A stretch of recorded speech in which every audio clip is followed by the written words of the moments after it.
Comment box में just जल्दी से अपना आंसर टाइप करें कमेंट बॉक्स में। तो दे दिया आंसर। ठीक है, ओके, मैं देखता हूँ, मैं देखता हूँ। मैं पहले कल वाली स्लाइड भी खोल लेता हूँ जो कल हमने क्लास में क्वेश्चंस देखे थे। Yes sir. ओके,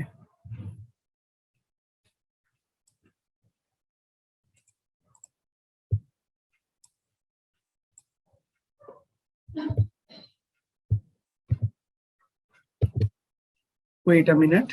ठीक है, 1 मिनट।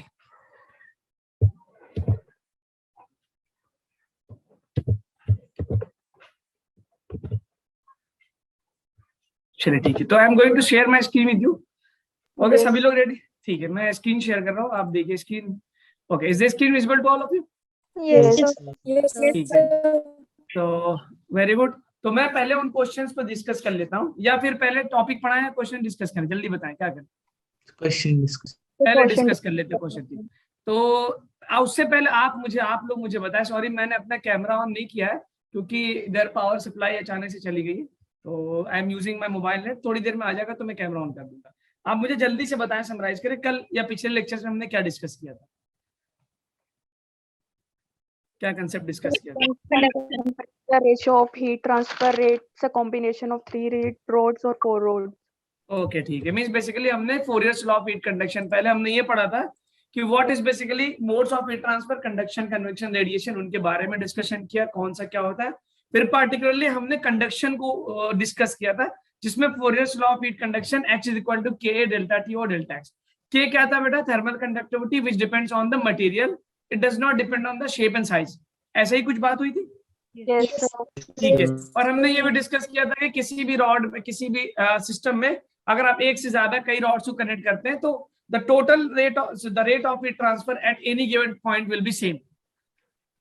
और एच, ठीक है, तो ये वाला क्वेश्चन है ना, ये मैं ऑर्डर हो सकता है, ऊपर नीचे हो सकता है।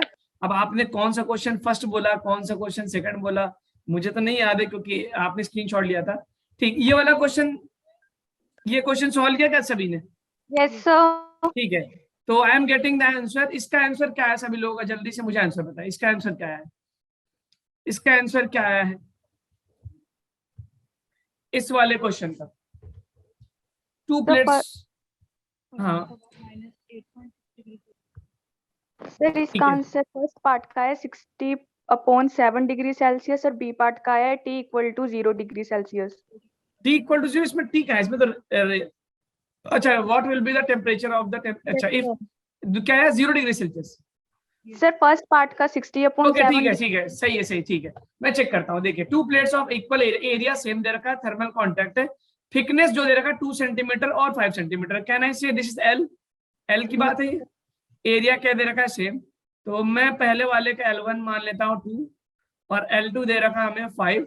एरिया दोनों का क्या दे दिया है? Same. Okay, the temperature of the external surface of the first is -20 and that external surface of second place is +20. What will be the temperature of the junction contact surface if the plates are of same material? तो पहले case में same material का मतलब क्या होगा बेटा? K बराबर होगा। ठीक है, तो H1 = H2 कर दें, तो what I will do, K A delta T, यहाँ पे टेम्परेचर आपने T मान लिया होगा, तो हीट ट्रांसफर इधर होगा इस डायरेक्शन में, because heat transfer takes place from high temperature to the low temperature. सही बनाया क्या मैंने? तो it will be T -20 upon L। L कितना है बेटा? 2। ठीक है, इसको 2 माना मैंने। दूसरे वाले का भी मटेरियल सेम है तो K सेम हो गया, एरिया भी सेम है। What will be the temperature? 20 - T होगा अपॉन, इसको मैंने H1 माना है बेटा, इसको H2 माना है, तो what is the length here? 5। K cancel, K cancel, ये T माइनस माइनस प्लस बन जाएगा। Yes sir. अपॉन 2, ये हो गया 20 - T अपॉन 5। क्रॉस मल्टीप्लाई करेंगे तो 5T + 100 is equal to 40 - 2T। I am going to get what? 5T इधर ले आएंगे 70 बन जाएगा। Yes sir. -2T को इधर लेके आऊंगा, it is going to become 70 और इधर गया 40 - 100, तो T बन गया मेरे पास -60/7 होगा। -60/7 होगा बेटा, 60/7 नहीं होगा। माइनस 60/7 आ रहा है, ये माइनस और प्लस का खेल। तो -60/7 कितने लोग का आंसर आया था? सर मेरा। Very good. तो -60/7 होगा। अब दूसरा कह रहा है have thermal conductivities in the ratio of 2:5। It means I can say that K1/K2 2:5 दे रखा है। Yes sir. K1/K2 2:5 दे रखा है। इसको कैसे सॉल्व करेंगे? K1 A T + 20 yes upon sir. Length कितना है 2, और ये हो गया K2 A 20 - T upon 5। Area से एरिया कैंसिल किया होगा आपने, yes sir. and then you will do something like this, K1/K2 is equal to 2/5 bracket में आ जाएगा 20 - T upon T + 20। Yes sir. और K1/K2 को आप T/5 लिख सकते हैं क्या? Yes, K1/K2 को अगेन आप ये 2/5, तो मैं अगले स्लाइड पे ले जाऊंगा। तो 2/5 इज इक्वल टू 2/5 ब्रैकेट में मैंने जब डिवाइड किया है 20 - T अपॉन T - 20। कुछ ऐसे ही आ रहा है क्या? सॉरी, T + 20, T + 20 है। तो 2 से 2 कैंसिल, 5 से 5 कैंसिल, तो मुझे मिल रहा है T + 20 इक्वल्स 20 - T। बिल्कुल सही आंसर है। T माइनस इधर आएगा 2T, 20 - 20 0। Very good, 0 degree Celsius is the correct answer. 0 degree Celsius is the correct answer. तो एक -60/7, दूसरा था 0 डिग्री सेल्सियस। 0 degree Celsius. ठीक है, चलिए दूसरा क्वेश्चन देखें। आई थिंक ये तो बहुत आसान सवाल था। Thermal conductivity of the brick दे रखा है सीमेंट का। What thickness of the cement will have same insulation as the brick of thickness this. Insulation का मतलब समझ रहे क्या बेटा? अच्छा, मैं आपको what thickness of the cement will have same insulation. Yes Riya, आप यू आर रेजिंग हैंड, बताइए क्या है? सर इसका answer 34.12 centimetre. 34.12 centimetre, 12 centimetre. Okay, क्या कंसेप्ट लगाया आपने? क्या कंसेप्ट लगाया आपने? हीट ट्रांसफर रेट दोनों का सेम कर दिया होगा क्या? Yes sir. ठीक है, आप बेसिकली सेम इंसुलेशन का मतलब है सेम रेजिस्ट। मैं बताऊंगा कि फॉर एग्जांपल आपने ब्रिक लिया T1 T2 सेम टेम्परेचर पे, और Yes. आपने सीमेंट लिया T, टेम्परेचर डिफरेंस क्या है? Same. It means delta T दोनों में क्या रखना है? सेम। तो कितना हम थिकनेस रखें कि एरिया भी आपको क्या रखना है? सेम, बिकॉज एरिया मेंशन नहीं। कितना थिकनेस रखें कि दोनों का हीट ट्रांसफर रेट सेम हो जाए? तो H1 is equal to H2 करेंगे तो K1 यानी 1.7 area delta T upon thickness को क्या मान लू? What thickness of the cement. Cement का नहीं पता मुझे, ब्रिक का कितना दे रखा है? 20, तो 20 रख दे यहाँ पे। ब्रिक को मैं 20 लिख रहा हूँ। H2 K कितना है सीमेंट का? 2.9 एरिया डेल्टा T क्या लूंगा मैं? सेम अपॉन थिकनेस कितना है सीमेंट का? नहीं पता, x मान लेते हैं। A cancel, delta T cancel, तो you are going to get x is equal to 20 into 2.9 upon 1.7। 1.0। तो ये आंसर होगा 20 इंटू 2.29 अपॉन 17। इसको सॉल्व करने के बाद जो भी आंसर आएगा, क्या यही आ रहा है क्या आंसर? Yes sir. ठीक है, तो सेम इंसुलेशन का मतलब है कितना रेजिस्टेंस। अभी मैं एक नया टर्म आपको इंट्रोड्यूस करूंगा, तो this is going to give you answer. आगे बढ़ते हैं। अच्छा, ये तो हो गया, इसको करें। सर 5:2। ठीक है, कह रहा है 2 vessels of different material, material same है, साइज सेम है, मतलब एरिया वगैरह सब कुछ सेम है। They are filled with equal quantities of ice at 0 degree Celsius. If the ice melts completely in 10 minutes, 25 minutes respectively, then compare the coefficient of thermal conductivity. बहुत आसान सवाल है। इसका मतलब कह रहा है, देखिए हीट क्या होगा। फॉर एग्जांपल एक कंटेनर है, दोनों कंटेनर का मटेरियल अलग है। मटेरियल अलग होने का मतलब क्या अलग है? What is the different? के डिफरेंट है क्या? ठीक, एक को K1 मान लेते, एक को K2 मान लेते हैं। और कह रहा है कि सब कुछ सेम है, means they are having the same size and, तो एरिया और लेंथ सेम मान सकते हैं। ठीक है, और कह रहा है कि दोनों में इक्वल क्वांटिटी ऑफ आइस रखा गया है, तो उसको मेल्ट करने में अमाउंट ऑफ हीट भी सेम लगा होगा। Yes sir. लेकिन टाइम अलग लग रहा है ना, टाइम अलग लग रहा है। ठीक है, तो H1 में मान सकता हूं Q/T1, और H2 क्या मान सकते हैं बेटा? Q/T2। और टाइम मुझे दे रखा है। पहले वाले कंटेनर में कितना दे रखा है? 10 मिनट, और दूसरे वाले कंटेनर में दे रखा है मिनट 20। अच्छा ये मुझे फिर से बता दीजिए, मैंने अमाउंट ऑफ हीट क्यों दोनों में क्यों सेम रखा है? बिकॉज अमाउंट ऑफ हीट भी जो रिक्वायर होगी आइस को मेल्ट करने में सेम होगी, क्योंकि इसने बोल रखा है कि field with equal quantities of ice, ice की क्वांटिटी सेम है, तो जाहिर सी बात है मेल्ट करने में जो हीट चाहिए वो भी क्या होगा, सेम होगा। ठीक है, अब Yes, नाउ दिस, अब आप जरा H1/H2 का रेशियो निकाल लीजिए। H1/H2, H1 क्या हो गया, Q/10, और H2 कितना हो गया, 25/Q, डिवाइड करेंगे तो 5/2 आ गया क्या? yes sir, अब अच्छा बेटा H1 क्या होता है, K delta T by x, तो Yes, K1 A delta T। अच्छा सब कुछ तो सेम है ना, एरिया भी सेम है, delta T everything is same.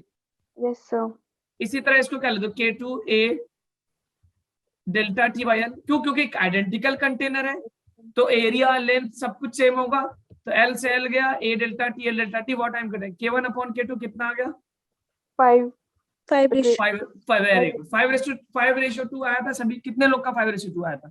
Tanishka, okay, और किसका आया, थोड़ा नाम देख ले ताकि प्रतीक्षा, आपका भी 5:2, ईमानदारी से बताएं। और सर मुस्कान, मुस्कान, ओके ठीक है, वेरी गुड, 5:2। तो we are getting 7-8 answers correct. Vanshika का भी गुड। चलिए आज एक नया कंसेप्ट स्टार्ट करते हैं, रेडिएशन। रेडिएशन से पहले आपने ओम्स लॉ पढ़ा है क्या बेटा, Ohm's law? Yes sir. 10th class में क्या बोलता है Ohm's law? Ohm's law, Ohm's law जो पढ़ा होगा इलेक्ट्रिसिटी चैप्टर में, तो उसमें क्या बोलता है, जल्दी बताएं मुझे। अगर आप किसी पोटेंशियल डिफरेंस कंडक्टर के अक्रॉस कुछ रेजिस्टेंस होता है और करंट फ्लो करता है, V is equal to IR होता है क्या?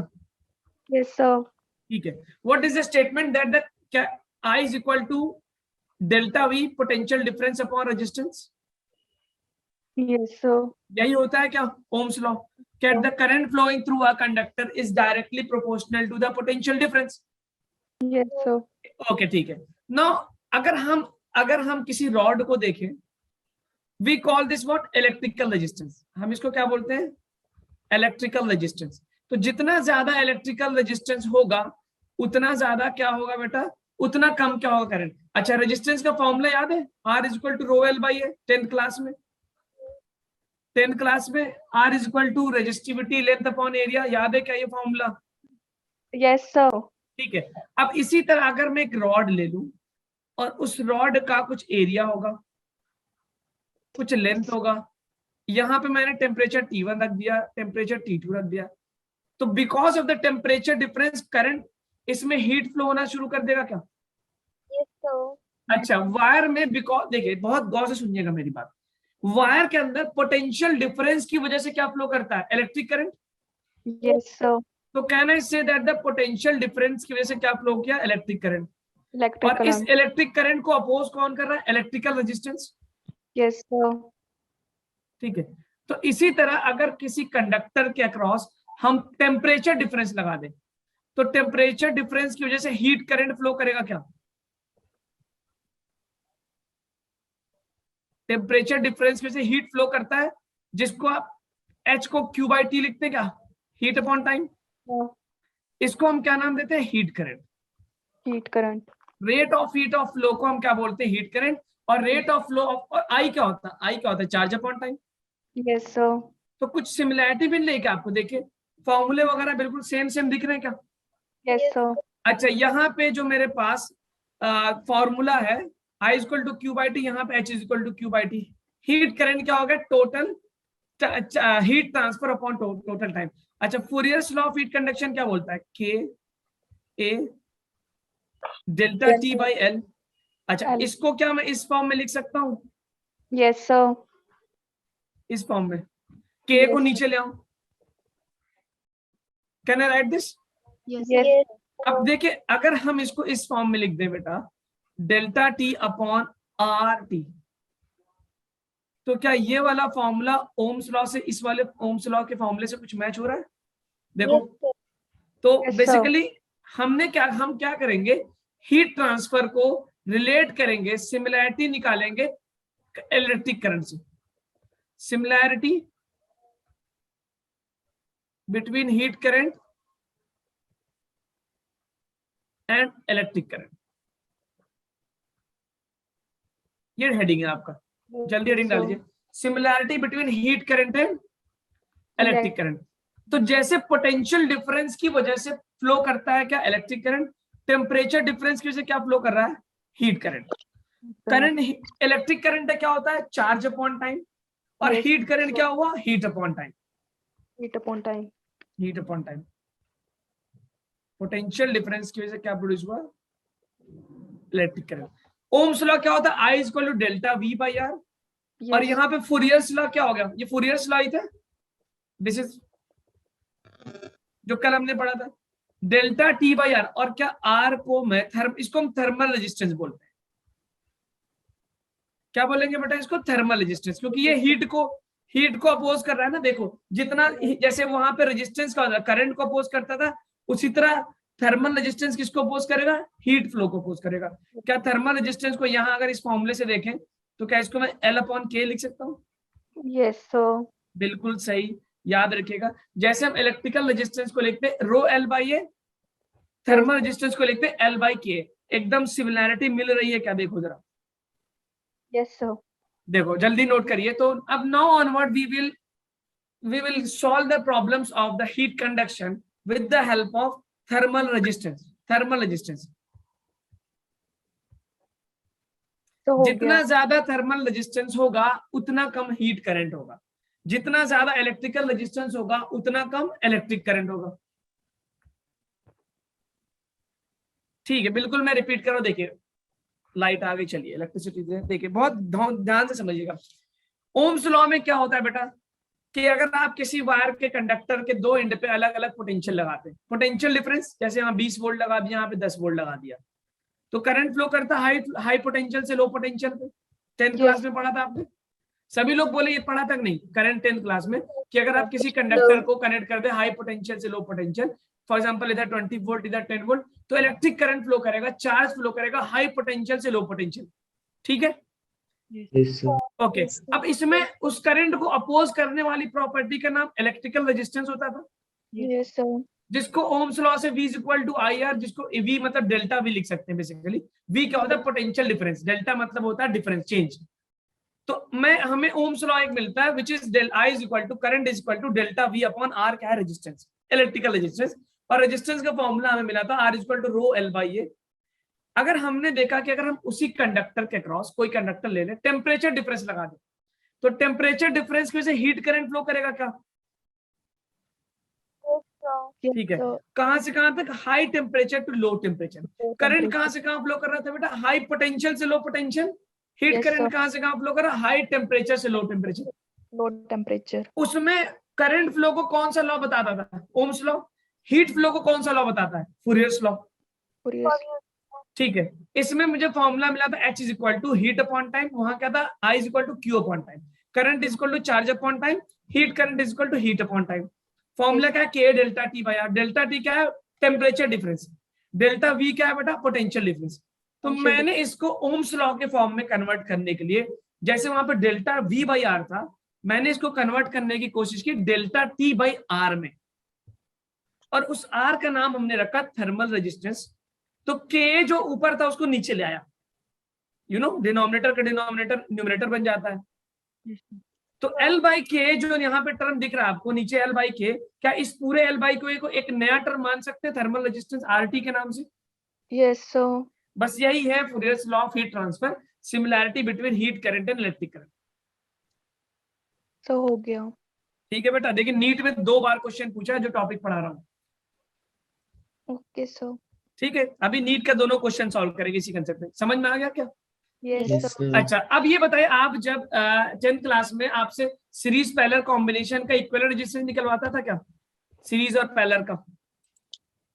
Yes, अभी sir. आपने थोड़ी देर पहले सीरीज पैरेलल निकाला होगा, जल्दी बताओ सीरीज का कॉम्बिनेशन का क्या फॉर्मूला होता है, पैरेलल का क्या होता है, टेल मी फास्ट। सीरीज में जब रेजिस्टेंस कनेक्ट करते हैं सीरीज रेजिस्टेंस, तो इक्विवेलेंट रेजिस्टेंस क्या आता था, R1 plus R2 very good, R1 plus R2 आता था प्लस R3 आता था। तो इक्विवेलेंट रेजिस्टेंस को आप R1 plus R2 plus R3 लिखते थे। और इसी तरह जब पैरेलल में होता था बेटा तो क्या क्या आता था फॉर्मूला पैरेलल में, 1 upon R1 plus very good, 1 upon RE equivalent is equal to 1 over R1 plus 1/R2 plus 1/R3 आता था, यही आता था। अच्छा, सीरीज में क्या चीज सेम होती थी? करंट सेम होता था या पोटेंशियल सेम होता था? जवाब बंद क्यों हो रहा है? मुझे जवाब चाहिए। सीरीज कॉम्बिनेशन में करंट सेम होता था कि पोटेंशियल डिफरेंस सेम होता था? पोटेंशियल। करंट सेम होता था। अरे भैया, सीरीज मतलब रास्ता एक ही है तो चार्ज एक ही फ्लो करेगा ना, तो करंट सेम होगा। और पैरेलल में क्या सेम होता था? पोटेंशियल डिफरेंस सेम होता था। Potential difference. इसी तरह मैं सीरीज कॉम्बिनेशन बनाता हूँ रॉड का हीट ट्रांसफर का।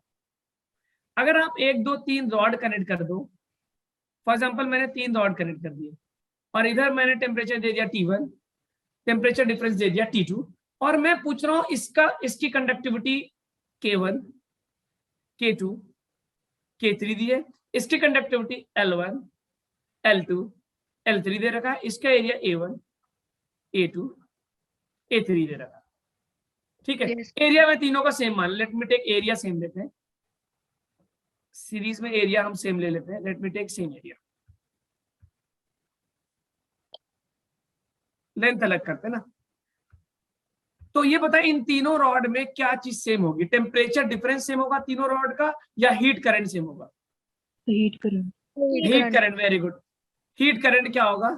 सेम। अब आपसे पूछता है इक्विवेलेंट, क्वेश्चन पूछेगा इक्विवेलेंट थर्मल कंडक्टिविटी बताओ। 10th क्लास में आपसे पूछा था इक्विवेलेंट रेजिस्टेंस बताओ, यहाँ क्या पूछेगा? Equivalent thermal conductivity. Thermal conductivity, thermal conductivity, conductivity. तो थर्मल कंडक्टिविटी इक्विवेलेंट मतलब क्या है? आप पूरे तीनों रॉड को एक रॉड बना दो। तीनों क्या बना दे भैया? क्या बना दे? एक रॉड। तो इसका लेंथ क्या हो जाएगा? L1 plus L2 plus plus L3, और टेम्परेचर वही रख दो। इसका एरिया क्या है? इक्विवेलेंट थर्मल कंडक्टिविटी का मतलब है कि तीनों रॉड को हटा के एक सिंगल रॉड लगाओ जिसका कंडक्टिविटी Ke है, तो दोनों का हीट ट्रांसफर रेट से सेम होना चाहिए। ठीक है, दोनों का हीट ट्रांसफर रेट क्या होना चाहिए? सेम। अब आप ये बताइए कि अगर हम इसको सीरीज कॉम्बिनेशन मान लें, बहुत ध्यान से देखना बेटा, नीट का क्वेश्चन। यस तनिष्का, पूछिए जरा, क्या you are raising hand? Sir repeat कर दो एक बार। ठीक, बिल्कुल रिपीट करूंगा। जब आपको परेशान होने की जरूरत नहीं है। आप जब स्लाइड तभी बदलेगी जब आपको समझ में आएगा। मैं कभी भी स्लाइड बिना पूछे चेंज नहीं करता। आप जब आपको समझ में आएगा तभी हम आगे बढ़ेंगे। ओम्स लॉ वाला कंसेप्ट समझ में आया कि नहीं? Yes sir. यस। मैंने जैसे हम 3 वायर कनेक्ट करते थे सीरीज में, उसी तरह मैंने 3 रॉड कनेक्ट कर दिए सीरीज में। ठीक है, और हमसे पूछ रहा है कि फाइंड इक्विवेलेंट थर्मल कंडक्टिविटी। जैसे 10th क्लास में हमसे पूछता था फाइंड इक्विवेलेंट रेजिस्टेंस, यहाँ क्या पूछ रहा है? फाइंड इक्विवेलेंट थर्मल कंडक्टिविटी पूछ रहा है। तो मैंने इक्विवेलेंट का मतलब क्या होता है बेटा? तीनों को मिला के एक सिंगल रॉड बना दो। Yes sir. इक्विवेलेंट का मतलब क्या है भाई? तीनों को हटा के उन तीनों के जगह एक सिंगल रॉड ले आओ जिसका डायमेंशन सेम हो। तो मैंने एरिया तो सेम था, लेंथ क्या हो जाएगा? L1 plus L2 plus L3 का, और कंडक्टिविटी Ke ही मान ली मैंने। तो इक्विवेलेंट होने का मतलब क्या है? कि जितना हीट ट्रांसफर पहले हो रहा था उतना हीट ट्रांसफर अभी भी होना चाहिए। Yes sir. इक्विवेलेंट का मतलब तो यही है ना भाई, कि जितना हीट ट्रांसफर रेट पहले था उतना ही हीट ट्रांसफर रेट अभी।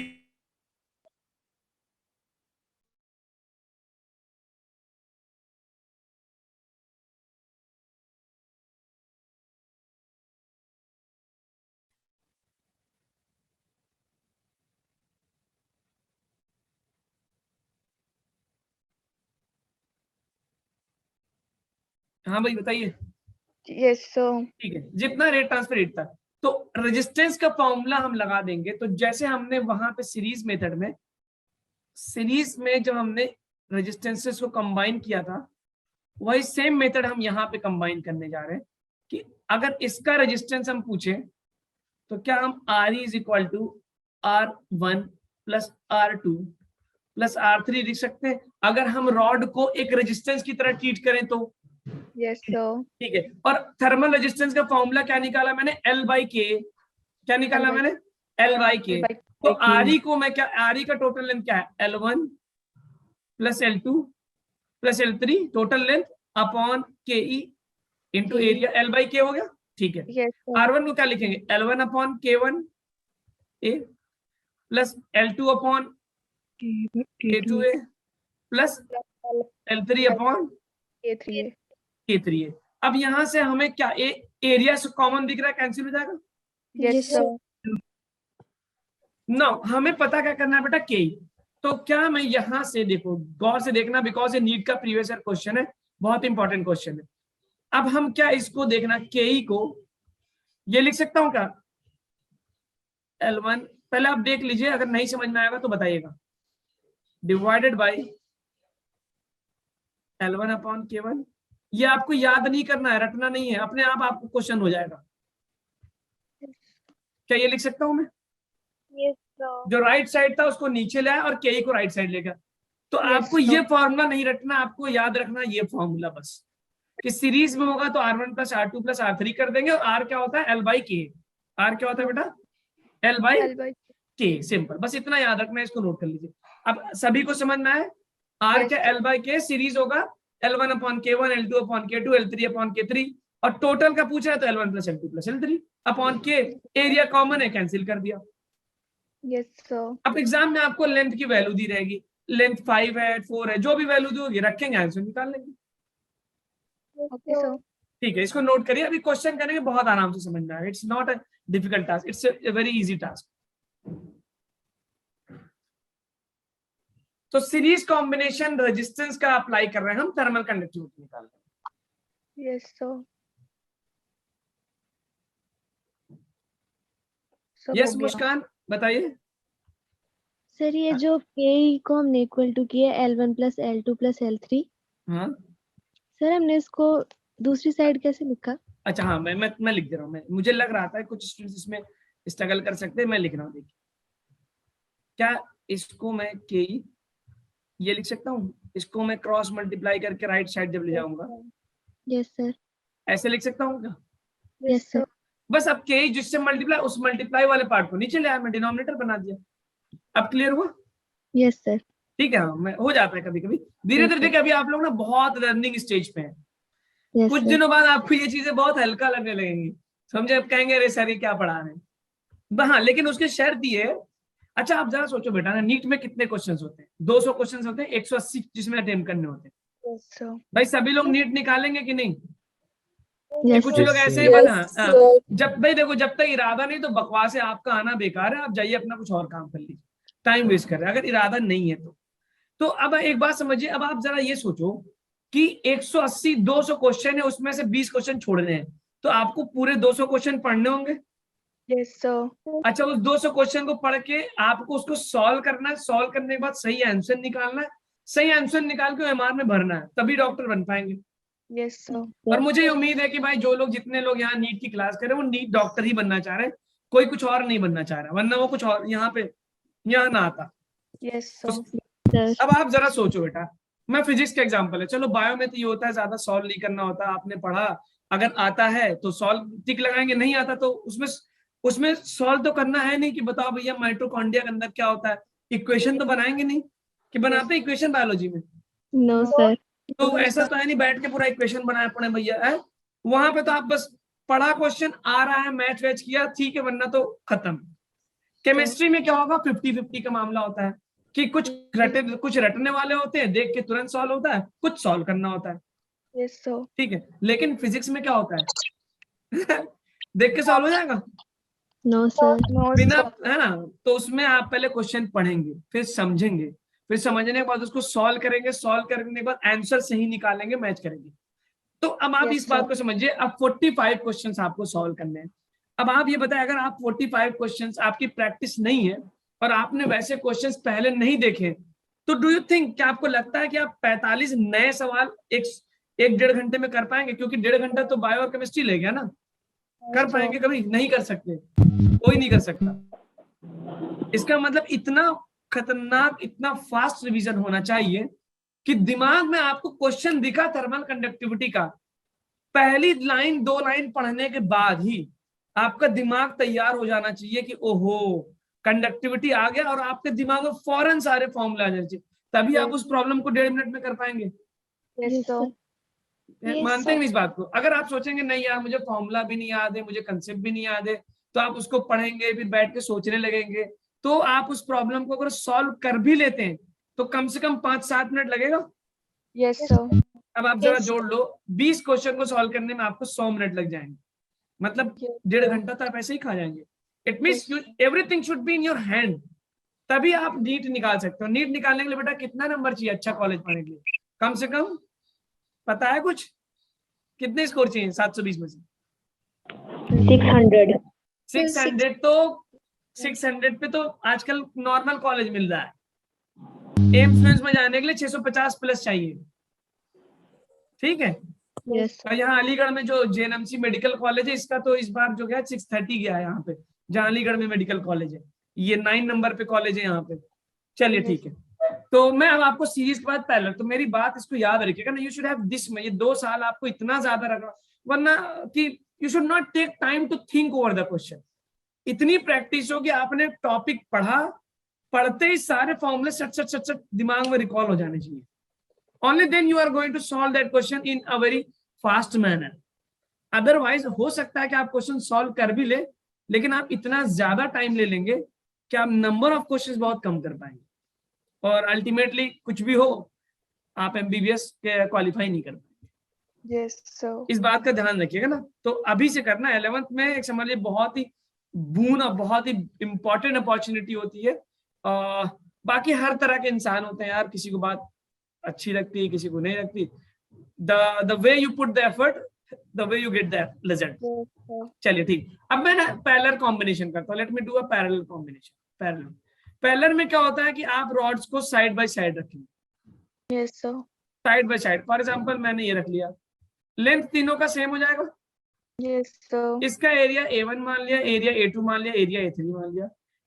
Conductivity K1, conductivity K2, conductivity K3। अब हमसे कह रहा है कि बताइए equivalent thermal conductivity, equivalent thermal conductivity. तो इसका मतलब बेटा तीनों रॉड को मिला के एक सिंगल रॉड बनाना है, Yes, sir. और उस सिंगल रॉड का जो एरिया होगा वो तीनों का एरिया का सम होगा। Yes, तो sir. I can say the area will be A1 plus A2 plus A3, और लेंथ तो तीनों का बराबर था तो L होगा। अब पैरेलल कॉम्बिनेशन में क्या होगा, साइड बाय साइड रखे होंगे, Yes, टेम्परेचर डिफरेंस सेम होगा, हीट करंट की वैल्यू अलग होगी। देखिए सीरीज में होगा तो H1 H2 H3 बराबर होंगे, yes, ओके, sir. और पैरेलल में होगा तो डेल्टा टी यानी टेम्परेचर डिफरेंस बराबर होगा, वहां पे पोटेंशियल डिफरेंस बराबर होता था। तो I can right 1/RE, parallel वाला फॉर्मूला लगा दे रहा हूं, 1/R1 plus 1/R2 plus 1/R3, और R को क्या लिखता हूं मैं यहाँ पे, L/K। तो मैं 1/R को क्या लिखूंगा, K/L, Yes, क्योंकि sir. मुझे यहाँ पे 1/R चाहिए, R नहीं 1/R चाहिए। तो 1/R को मैं क्या लिख सकता हूँ, इसकी कंडक्टिविटी K मान लेता हूँ, Ke।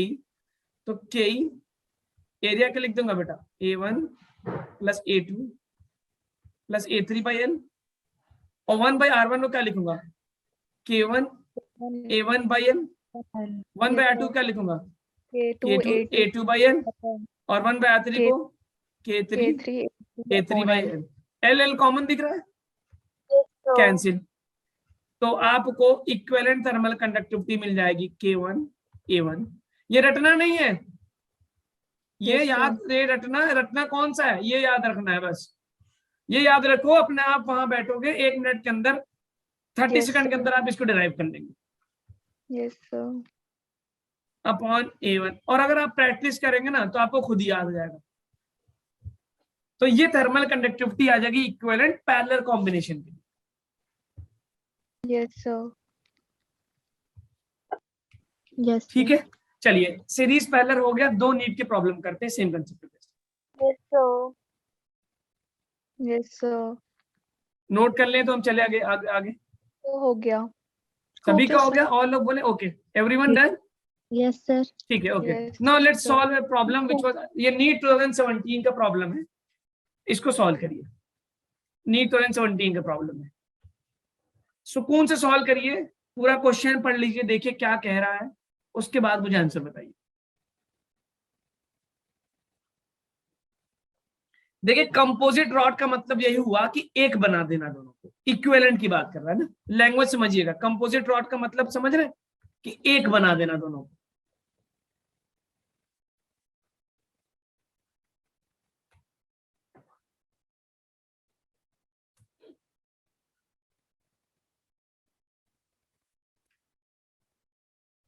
मैं पोल क्रिएट कर देता हूँ, लेट मी चेक कितने लोग इसको कर पा रहे हैं। आराम से करिए, मैं आपको टाइम दे रहा हूँ, I am giving you 1 minute का टाइम दे रहा हूँ, सुकून से करिए।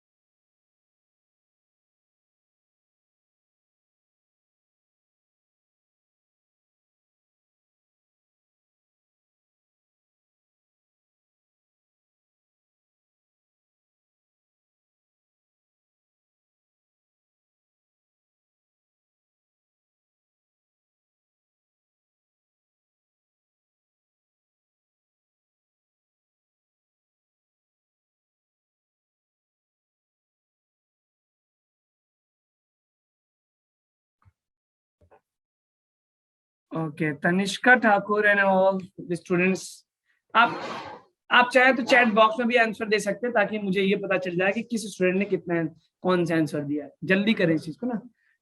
Okay, 1 minute 15 second. ओके, पोल पे भी दे और इधर भी दे, ताकि मैं नाम भी एक बार देख लूं कौन सा स्टूडेंट किस पैटर्न पे चल रहा है।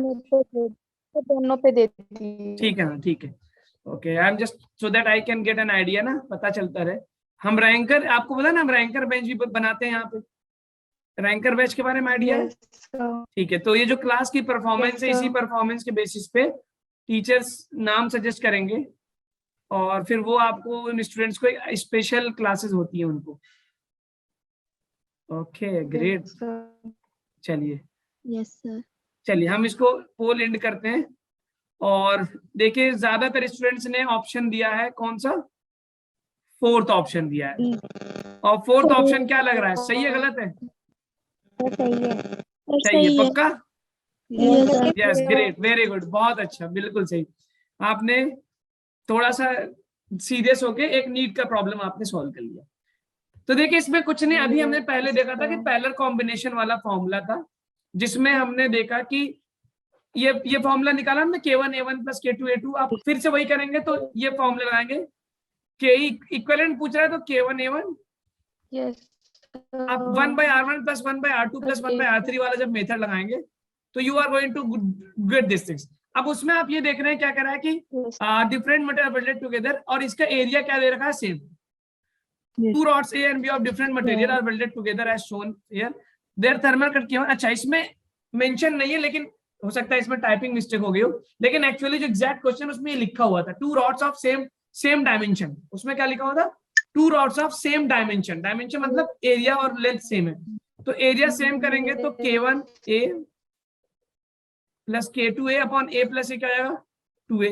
A कॉमन ले लेंगे, you are going to get K1 + K2 upon 2. This is the correct answer, very good. चलो ठीक है, आगे देखिए एक और क्वेश्चन। चलो ये देखो, AIPM, ये समझ में आ गया सभी को? इसी तरह सीरीज में दे देगा तो सीरीज का कर Yes, लीजिएगा। sir.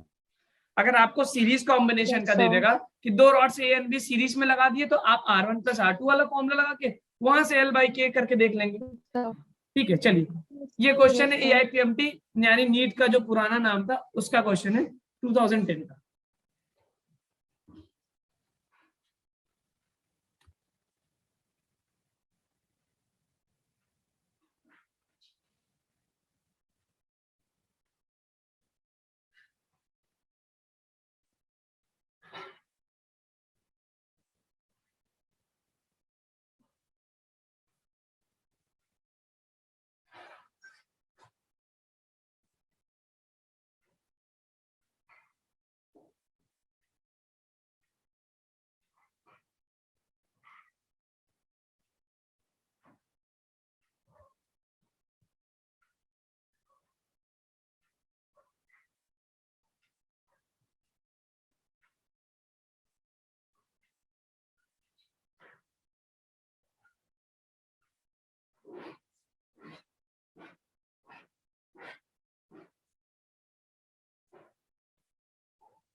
Okay, so again I am started getting the answer 1 3 1 और 3 और 1. ठीक है, चलिए हम सॉल्व करते हैं इसको. कह रहा metallic cylindrical rod in thermal contact with the two reservoirs of heat at winds conduct amount of heat Q in time T. एक रॉड है सिलेंड्रिकल फॉर्म में और दो एंड पे कनेक्ट है, कितना Q टाइम में Q अमाउंट ऑफ हीट. चलिए ठीक है, मैच करता हूं अपना. The metallic rod is melted and material is formed into rod of half the radius of the original. इसका रेडियस हाफ कर दिया, मतलब अगर पहले इसका रेडियस R था, लेंथ L था, तो अब जो रॉड बनाया गया है इसका रेडियस क्या है, हाफ है. रेडियस कितना है बेटा, हाफ. तो लेंथ कितना हो जाएगा, लेंथ भी तो चेंज होगा. जब आप उसको मेल्ट करके पतला करेंगे तो लंबाई बढ़ जाएगी ना, क्योंकि आप उसी रॉड को मेल्ट कर रहे हैं. वॉल्यूम क्या रहेगा, सेम. वॉल्यूम क्या रहेगा, सेम. तो यहां से हीट का ट्रांसफर रेट क्या होगा, इसका एरिया क्या बन जाएगा बेटा, एरिया पाई आर स्क्वायर. तो मुझे मिलेगा H इज इक्वल टू के ए डेल्टा टी अपॉन लेंथ. अगर इसका रेडियस R/2 है तो इसका एरिया क्या बन जाएगा, पाई आर स्क्वायर. आर स्क्वायर मतलब R/2 का स्क्वायर, तो R²/4 हो जाएगा. कहीं बोलो, पाई इंटू रेडियस का स्क्वायर. रेडियस का R/2, तो R/2 का स्क्वायर कितना हो गया, R/4. तो अब ये देखो यानी ये वाला एरिया कितना है, पाई R²/4. और पहले वाले एरिया कितना था, पाई R². तो क्या इस एरिया को मैं A/4 बोल सकता हूँ. यस ऊपर वाला एरिया था पाई R², तो उसको मैंने A माना था. इसका एरिया हो गया पाई R²/4, तो इसको A/4 मान लूंगा. इसका मतलब एरिया क्या हो गया है, 1/4 टाइम्स. तो क्या लेंथ 4 टाइम्स बढ़ जाएगा. बहुत सिंपल मैथमेटिक्स का लॉजिक है. बिकॉज वॉल्यूम अगर सेम है, आपने एरिया को डबल किया तो लेंथ क्या हो जाएगा, हाफ. 10th क्लास की मैथमेटिक्स. और एरिया को आपने 1/4 टाइम्स का, तो लेंथ कितना हो जाएगा बेटा, 4 टाइम्स. बिकॉज वॉल्यूम क्या है, सेम. वॉल्यूम सेम है. 10th क्लास की मैथमेटिक्स लगा के उसका लेंथ निकाल सकते हैं. और अगर ऐसे नहीं समझ में आ रहा तो आप सिलेंडर के वॉल्यूम का फॉर्मूला क्या होता है, पाई R²H. यहां से भी रख के देखेंगे तो आपको मिल जाएगा कि जो नया वाला लेंथ होगा वो 4 टाइम्स होगा. Now what is the heat. इसको मैंने H माना, इसको H1 मान लो बेटा. क्या होगा, मटेरियल सेम है तो K की वैल्यू तो सेम रहेगी. एरिया की जगह क्या लिख दूं, A/4. डेल्टा T भी क्या दिया उसने, सेम. और लेंथ की जगह क्या लिख दूं, 4L. सेम. 4L नहीं, लेंथ 4L होगा, सेम नहीं होगा. तो ये बन गया K A delta T upon 16L. तो पहले वाले में क्या था, K डेल्टा T/L था. इसमें क्या है, 1/16 नीचे आ गया. तो क्या मैं ये लिख सकता हूँ कि H1 जो है H/16 है. यस पहले वाला जो H था उसको H माना था, बाद वाले को H1 मान लिया. अब क्वेश्चन क्या कह रहा है, what is the amount of heat conducted by the new rod when placed in thermal contact with the two reservoirs in time. Time क्या है, सेम. तो देखो H1 को क्या लिख दूं, Q1/T. और H को क्या लिख दूं, Q/T. बिकॉज इसका H क्या था, Q/T. और इसका H1 क्या होगा, Q1/T. क्योंकि क्वेश्चन ने बोल रखा टाइम क्या है सेम, तो मैंने दोनों का टाइम क्या मान लिया, T. तो T से T कैंसिल, क्या मिल रहा है बेटा आपको, Q/16. Yes, very good. Most of the students have given the correct answer, Q/16. देखे कितने लोगों ने दिया है, प्रतिभा, महक, सिमरन. चीटिंग कर लिया क्या तुम लोगों ने, हाँ. Ruchika great, Vanshika wow great. ठीक है, चलिए.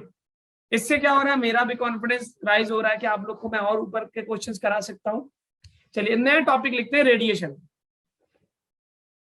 ठीक है, तो कंडक्शन में हमने 2 नए टॉपिक्स पढ़े, heat transfer using the concept of resistance.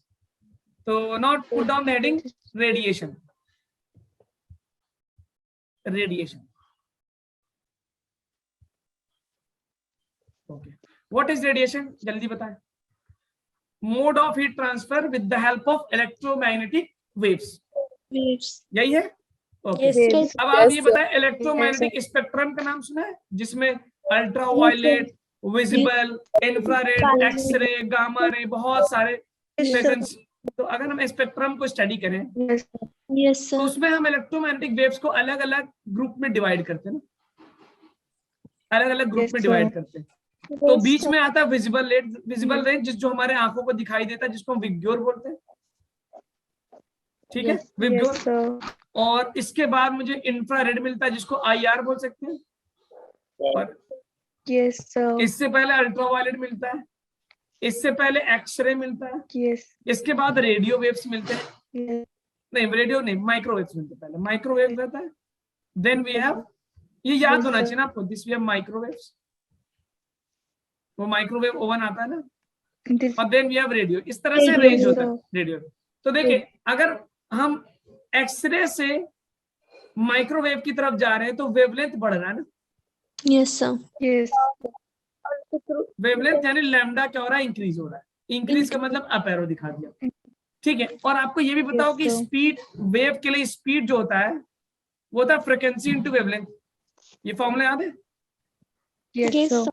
Speed of wave is equal to frequency. 9th class की मैथ साइंस में जब आपने साउंड चैप्टर पढ़ा होगा तो वहां ये फॉर्मूला देखा होगा, speed is equal to frequency Yes, into sir. Lambda. Lambda. अच्छा, इलेक्ट्रोमैग्नेटिक वेव है तो इलेक्ट्रोमैग्नेटिक वेव की स्पीड c से डिनोट होती है, जो कि होता है 3 × 10⁸ Meter. 3 × 10⁸ Yes, मीटर पर sir. सेकंड। तो यहां से आप देख सकते हैं जो फ्रीक्वेंसी होता है वो c/λ है, यानी inversely proportional to the wavelength है। It means if you are increasing the wavelength your frequency will decrease. Decrease. तो बेसिकली हम ये कह सकते हैं कि अगर हम फ्रीक्वेंसी की बात करें तो जैसे जैसे हम अल्ट्रावायलेट से माइक्रोवेव की तरफ जा रहे हैं तो फ्रीक्वेंसी क्या हो रही है बेटा, डिक्रीज हो रही है। Decrease. Decrease. ये आपको याद रखना है। It means I can say red, जो रेड कलर होता है उसकी फ्रीक्वेंसी क्या होती है, कम, और वेवलेंथ क्या होती है, ज्यादा। और जो वायलेट कलर होता है उसकी फ्रीक्वेंसी क्या होती है, कम, और वेवलेंथ, सॉरी उल्टा बोल दिया, फ्रीक्वेंसी क्या होती है, ज्यादा, और वेवलेंथ क्या होता है, कम होता है। Come. याद रखिएगा, ठीक है। अब देखिए, आप अगर किसी भी सोर्स से अगर विजिबल लाइट निकल रही है तो वो लाइट आपको दिखाई देगा, लेकिन Yes, अगर sir. उसमें से अल्ट्रावायलेट निकल रहा है, इंफ्रारेड दिखता है, आप एक्सरे मशीन पे गए होंगे, वो एक्सरे निकलता है आपके चेस्ट पे, हाथ पे, किसी को कभी आपको जरूरत पड़ी होगी जाने आने की, तो आपने कभी देखा कि एक्सरे को निकलते हुए देखा? नहीं No, दिखाई sir. देता है, लेकिन एक्सरे निकल तो रहा है उससे। You are not able to see that Yes, because sir. those wavelength or those frequency are not sensitive to your eyes. आपके आंख को दिखाई नहीं देता, ठीक है। Yes, समझ में आई sir. बात? अब देखिए यहां से एक थ्योरी देते हैं जिसको हम बोलते हैं स्टेफन। अगर हमने कोई भी ऑब्जेक्ट लिया जिसका टेम्परेचर T है तो एक थ्योरी है जिसको बोलते हैं प्रीवोस्ट थ्योरी।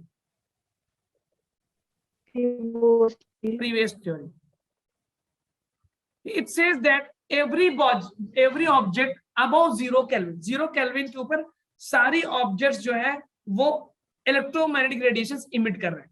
मतलब इस वक्त मैं भी इलेक्ट्रोमैग्नेटिक रेडिएशन इमिट कर रहा हूं, दिखाई दे रहा है क्या आपको? नहीं दिखाई दे रहा है। No, क्यों sir. नहीं दिखाई दे रहा है ना? क्यों? अरे मेरा शक्ल तो इसलिए दिख रहा है क्योंकि मेरे ऊपर लाइट पड़ी। अभी अंधेरा कर दूंगा, दिखाई देगा क्या? नहीं। तो No, but sir. According to the previous story that every object which is above 0 kelvin that is emitting electromagnetic radiations of different wavelengths। जैसे ये पेन जो है, पेन टैप, इसका टेम्परेचर कुछ होगा, मान लो 20-25 डिग्री सेल्सियस मान लेते हैं, कुछ भी। It is continuously emitting radiations, but क्या आपको वो रेडिएशन दिख रहे हैं जो निकलने का? No. क्यों नहीं दिख रहे? क्योंकि सर जो रेडिएशन निकल रहे हैं वो विजिबल रेंज में नहीं है, Yes, sir. वो विजिबल रेंज में नहीं है, ठीक है। लेकिन अगर आप किसी चीज को जब हीट करते हैं, मान लो एक लोहे का बॉल लिया, आयरन रॉड, आप आयरन रॉड को गर्म करते हैं तो जब उसका टेम्परेचर जैसे जैसे बढ़ता है तो उसके जो रेडिएशन निकल रहे हैं, red colour, blue colour, yellow colour, दिखाई देना शुरू करता है क्या? Yes, sir. Yes, sir. वो दिखाई देने लगा, इसका क्या मतलब है कि अब जो वेवलेंथ निकल रही है वो विजिबल रेंज में निकल रही है, Yes. Yes. ठीक है। तो ये सारा इंफॉर्मेशन है। तो every object is emitting electromagnetic radiation above 0 kelvin temperature. ये प्रीवियस थ्योरी है, लिखिए इसको। Every object emit electromagnetic radiation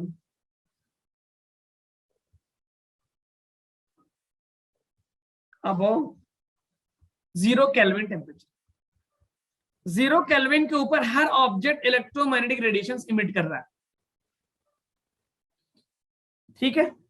means every object which is 0 kelvin पे क्या होता है, मॉलिक्यूलर वाइब्रेशन स्टॉप हो जाता है तो रेडिएशन निकलना बंद हो जाता है, ठीक। इसके बाद एक दो नए टर्म्स हमको डिफाइन करने, one is power and other is emissive power. ठीक है, जल्दी से बताइए बेटा एमिसिव पावर, पावर क्या होता है, what is power? Emissive power तो मैं आपको बताऊंगा, what is power? Okay, very good. You can say power is equal to sir energy upon time या work upon time या heat upon time, यही होता है. Okay, I can say that energy upon time. Yes, For sir. example, अगर कोई bulb 200 वाट का है तो आप यही बोलते हैं ना कि सर ये 200 जूल निकाल रहा है 1 सेकंड में. Yes, Am I right? Am I right? ठीक है. yes, sir. Now for example, you have एक बल्ब जिसका रेडियस है फॉर एग्जाम्पल 1 सेंटीमीटर, इसका पावर है 200 वाट, और एक दूसरा बल्ब है जिसका रेडियस है 5 सेंटीमीटर मान लेते हैं, और इसका पावर भी है 200 वाट. ठीक, समझ रहे बात को? No, Yes, sir. ये जो रेडिएशन निकाल रहा है अपने सरफेस से निकाल रहा है, ये भी रेडिएशन अपने सरफेस से निकाल रहा होगा. किसका एरिया ज्यादा है? ऑफ कोर्स ये बात है बल्ब बी का. Emissive Yes, power sir. को हम डिफाइन करेंगे, याद रखिए एमिसिव पावर ई से लिखेंगे. ये डिफाइन करेंगे हम एनर्जी, कितना एनर्जी निकला. This is very important my dear student. Upon time divided by area, means कितना पावर कितने एरिया से निकल रहा है, that is known as emissive power. तो I can write energy upon time क्या होता है? पावर. एनर्जी अपॉन टाइम क्या हो गया? Power. So I can write emissive power will be equal to power divided by area. area. So simply I can write power will be equal to emissive power into area. This is a very important term, very important term. बहुत important term है. Emissive power will be equal to power divided by area, P by A. तो अब ये बताइए इसमें किस bulb का power ज्यादा है, A का या B का? B. अरे पावर की बात, पावर तो सेम है दोनों का बेटा, पावर तो सेम है. तो I can write power of A will is equal to power of B. Emissive power किसका ज्यादा है? जिसका एरिया कम होगा. Yes, sir. ओके, तो I can write emissive power of A is more than emissive power of B. B. याद रखिएगा. ठीक है, Yes, sir. तो one is power is equal to energy और heat upon work upon time, जो भी आप कहना चाहें. एमिसिव पावर की यूनिट क्या बन जाएगी बता सकते हैं? पावर की यूनिट हो गई वाट, और एरिया की यूनिट क्या हो गया? Metre square. तो आप यूनिट से पहचान सकते हैं कि वो एमिसिव पावर दिया हुआ है या पावर दिया हुआ है. अगर वो पावर दिया है तो पावर की यूनिट क्या होती है? वॉट. और एमिसिव पावर दिया है तो एमिसिव पावर की यूनिट क्या होगी? Watt per metre square. Yes, sir. हो गया. ठीक है, चले आगे. Yes, ठीक है. sir. नाउ सी, अब एक क्वेश्चन आपसे, बहुत नीट का प्रॉब्लम है डायरेक्ट. फॉर एग्जांपल आपने सपोज किया कि एक स्फेरिकल टाइप का बल्ब दिया हुआ है और इसका पावर, इसका एरिया दे रहा है, एरिया दे दिया फॉर एग्जांपल 10 सेंटीमीटर स्क्वायर. ठीक, 10 सेंटीमीटर स्क्वायर एरिया दे रहा है, और अब कह रहा है कि इसका पावर मुझे दे रखा है. Sir previous slide. Okay okay, see this. Emissive power E से लिखते हैं, जिसका मतलब है energy upon time divided by area. Energy upon time power बन गया. Now see, this is a question which was asked in NEET basically or medical exam. Let me assume इसका power दे रखा है 100 वाट. पावर कितना दे रखा है? 100 वाट. अब यहां से जो रेडिएशन निकलेगा यहां से, वो चारों डायरेक्शन में फैलेगा बिकॉज ये स्फेरिकल है. अगर मैं ये कहूं बेटा, गौर से देखिएगा कि यहाँ पे इस पॉइंट पे बताओ कितना एमिसिव पावर होगा. यहाँ पे एमिसिव पावर, तो जो रेडिएशन, जो एनर्जी उस बल्ब से निकली है वो चारों दिशाओं में फैल गई है. Yes, sir. तो क्या मैं मान सकता हूं कि यहाँ का जो बल्ब का एनर्जी है, बल्ब का जो पावर है या बल्ब का जो रेडिएशन है, वो इस बड़े से पूरे स्फीयर पे फैल गया होगा? Yes, sir. Can I imagine that? Yes, sir. yes, sir. And can I imagine this? और ये जो पॉइंट है वो इस बड़े वाले स्फीयर का एक पार्ट है. Can I say that? जो पॉइंट है वो बड़े वाले स्फीयर का क्या है? पार्ट है. Part. ठीक है, चलिए मुझे Yes, sir. तो इसका एमिसिव पावर मैं दे दूं, फॉर एग्जांपल मुझे दे रखा है 10 वॉट पर मीटर स्क्वायर, और इसको मैं सेंटीमीटर स्क्वायर के बजाय मीटर ही कर देता हूं। आप इमेजिन करिए कि मीटर में ना, लेट मी इमेजिन करिए कि मीटर में, ताकि डेटा भी थोड़ा इजी से डेटा देते। इसको मान लेता हूँ 1000 what per metre square emissive power, और ये दे रखा है फॉर एग्जांपल 0.1 मीटर स्क्वायर। तो ये जो टोटल रेडिएशन इस बल्ब पे पड़ेंगे, और हम ये मानते हैं बिग स्फीयर का इसका एरिया दे रखा है, let me take 1 metre square, 1 metre square metre. ठीक है। तो I am asking you emissive power of big sphere, छोटे वाले स्फीयर का एमिसिव पावर कितना दे रखा है, emissive power of big sphere, और दूसरा है power of big sphere, power of big and small. बहुत कंसेप्चुअल प्रॉब्लम है, अगर ये नहीं समझे तो पूरा रेडिएशन चैप्टर गड़बड़ा जाएगा, बिकॉज पूरे रेडिएशन चैप्टर में पावर और एमिसिव पावर का ही खेल है। ठीक है, तो छोटे वाले स्फीयर का जो बल्ब है दैट E1 मान लेते हैं, उसका एमिसिव पावर कितना दिया है, 1000 वॉट पर मीटर स्क्वायर। अब वो जो रेडिएशन निकल रही है छोटे वाले से, वो पूरे बड़े वाले स्फीयर पे जाके पड़ेगी।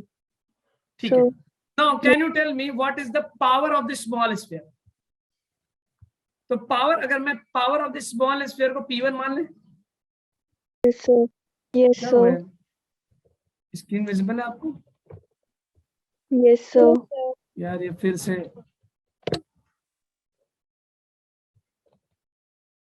ओके ठीक है, चलिए अचानक से स्क्रीन ब्लैकआउट हो गए। यस मन्नत, आप you are raising hand, tell me what happened. Sir फिर से समझा दोगे, नेटवर्क इशू की वजह से पता नहीं चला।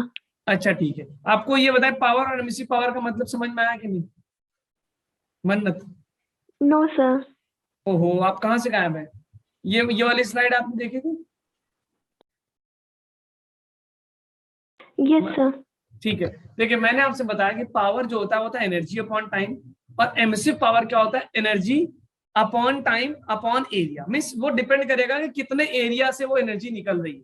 पावर का मतलब एनर्जी सिर्फ एरिया से नहीं मतलब होता, पावर का मतलब है कितनी एनर्जी निकली कितने टाइम में, सिंपल।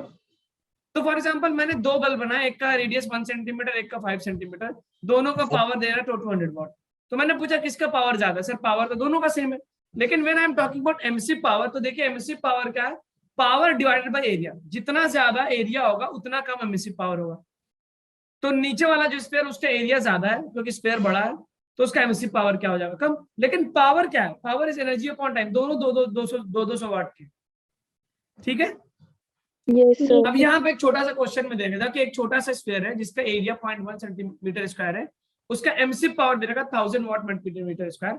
अब इस छोटे वाले बल्ब से या स्फीयर से जो एनर्जी निकलेगी वो पूरे बड़े वाले स्फीयर पे जाके पड़ जाएगी। Okay, and the area of the big sphere is 0.1 metre square.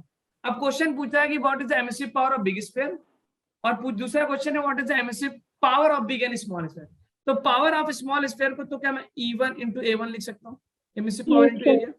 Yes What is sir. E1? 1000 into 0.1, 100 watt आ गया। Yes sir. It means So- power of the small sphere is 100 watt per meter square.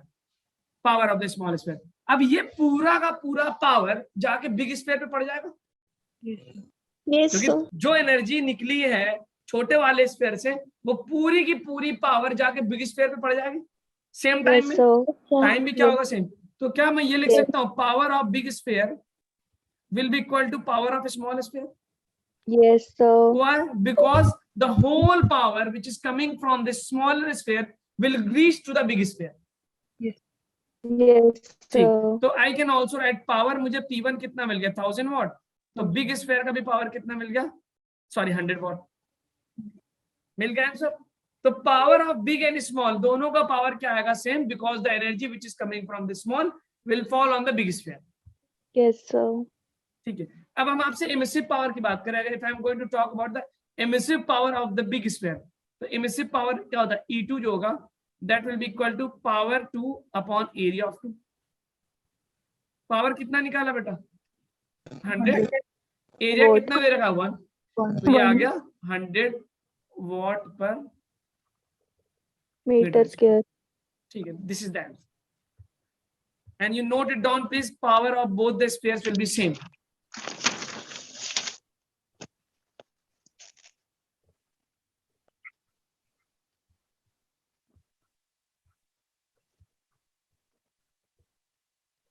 Because all energy from a small sphere will reach big sphere.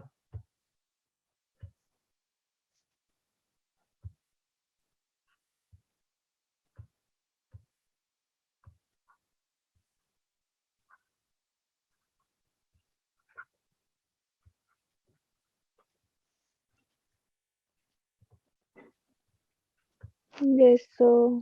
ठीक है, yes sir.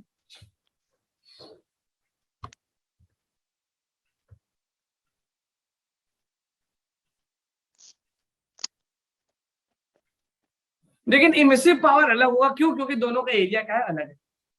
लग गया ठीक है, अगर ये note हो गया तो आगे चलें। सो हो ठीक है, गया। now I'm asking you one ठीक है, now one more problem which is Stephen Boltzmann law. ये याद रखिए, this is Stephen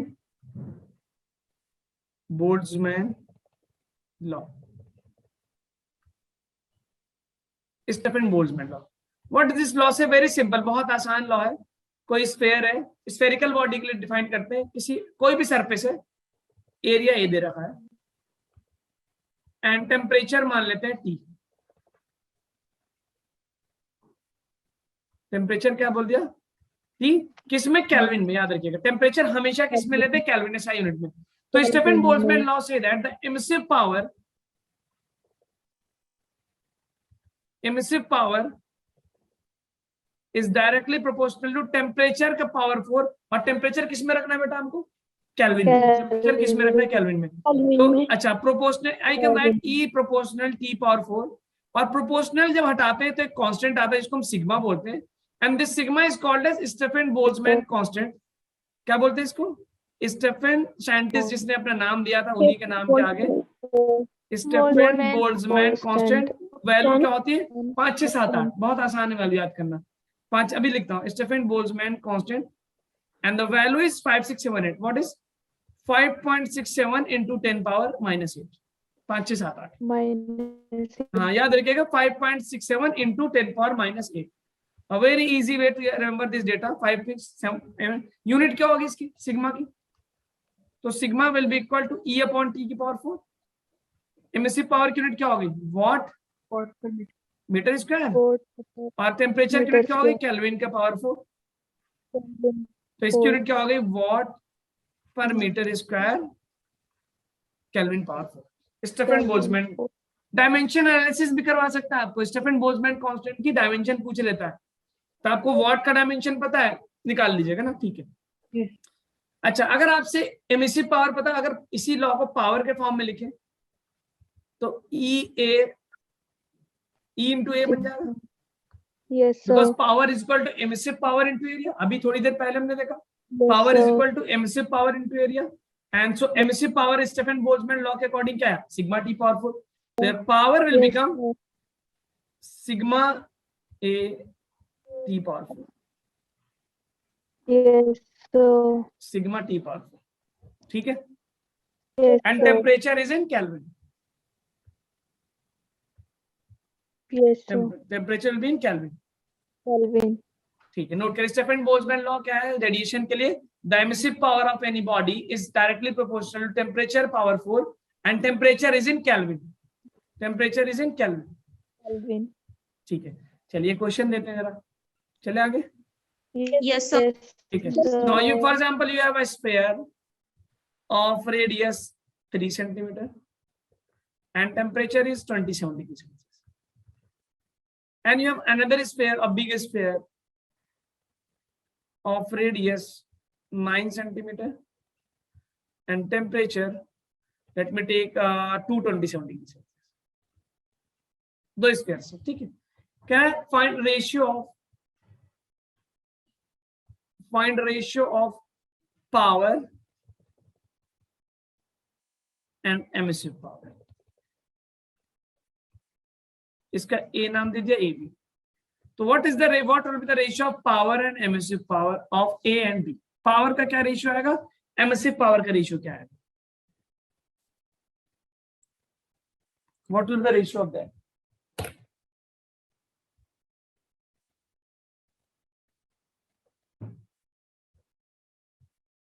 apply the Stefan Boltzmann law, जो अभी थोड़ी देर पहले देखा था हमने।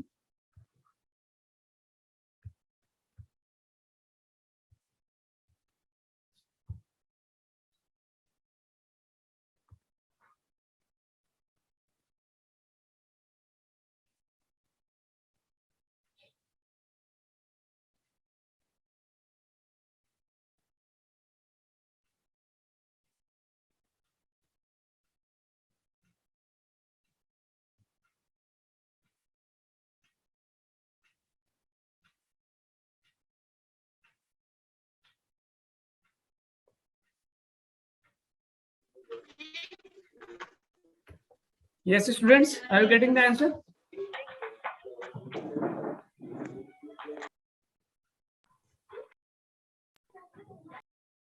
As Stefan Boltzmann law लगाइए, P1 upon P2 चाहिए मुझे और E1 upon E2. I need this one. What is the ratio of power and what is the ratio of emissive power? And you know, area of sphere का area कितना होता है? What is the surface area of sphere? What is the surface area of sphere? What is the surface area of sphere? कहाँ हो गए भाई? 2 pi r। ओहो, surface area पूछ रहा हूँ, जहां से एक स्फीयर है तो उसका area the radiation will come out of the surface ना। What is surface area of sphere? यार मैथ तो इतनी पढ़ी होगी 10th क्लास में। 4 pi r। हाँ, 4 pi r 4 pi r square. Very good. Volume क्या होता है? 4/3 pi r cube. 4 pi r square. This is the area of sphere. चलो जल्दी, आपकी अगली क्लास होने वाली है, टाइम हो गया है। ओके ठीक। तो पावर क्या हो जाएगा बेटा? अभी पीछे आपने देखा ना, पावर क्या था? सिग्मा A1 T1 की पावर 4 स्टेफन बोल्ट्जमैन लॉ से, और ये क्या होगा? सिग्मा A2 T2 की power 4। And when you are finding the emissive power simply है sigma T1 power 4 upon sigma and temperature in kelvin. तो when you are taking 27 degree Celsius, kelvin में कितना होगा ये? 300 केल्विन। 273 ऐड कर दो और ये कितना हो जाएगा? 500 और 600। 600 नहीं 500 होगा ना, 500 केल्विन। ठीक है, तो no sigma cancel. No what is area? It will be 4 pi r1 square T1 is how much? 300 का power 4 upon 4 pi r2 square into 500 power 4। ठीक है, okay. Now 4 pi cancel. r1 is how much? 3 and r2 is how much? 9. So I can write here 3 square upon 9 square। और बेटा देखो यहाँ पे भी जब आप पावर 4 ऊपर नीचे करो तो 0 खत्म हो जाएगा क्या? Yes, This is going to be 3 power 4 upon 5 power 4 into 100 power 4 है upon 100 power 4। तो ये 100 power 4 तो कैंसिल हो जाएगा। Now this is the answer. So you are going to get how much? 3 square upon 9 square। Divide कर लेंगे इसको। yes, sir. You can divide this? Yes, sir. So you are finally getting 3 square into 3 power 4 upon 9। इसको 5 power 4 लिख दिया।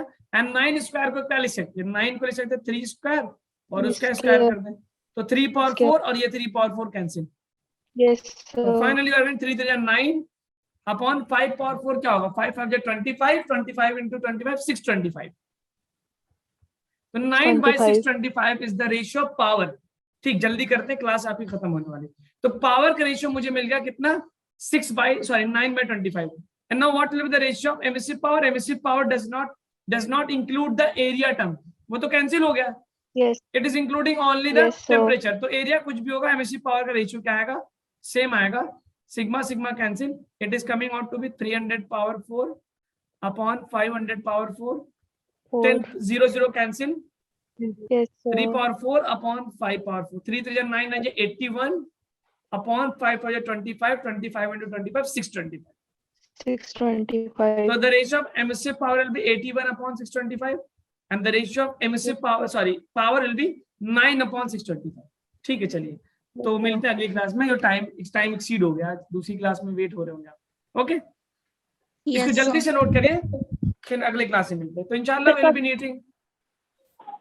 ठीक है, अगली class से मिलते हैं। हम रेडिएशन कंप्लीट करके Newton's law of cooling start करेंगे, जो फिर उसके बाद नया चैप्टर स्टार्ट करेंगे, kinetic theory of gases. Okay, thank you, good evening. Thank you, sir. Thank you, sir. Thank you, sir. Make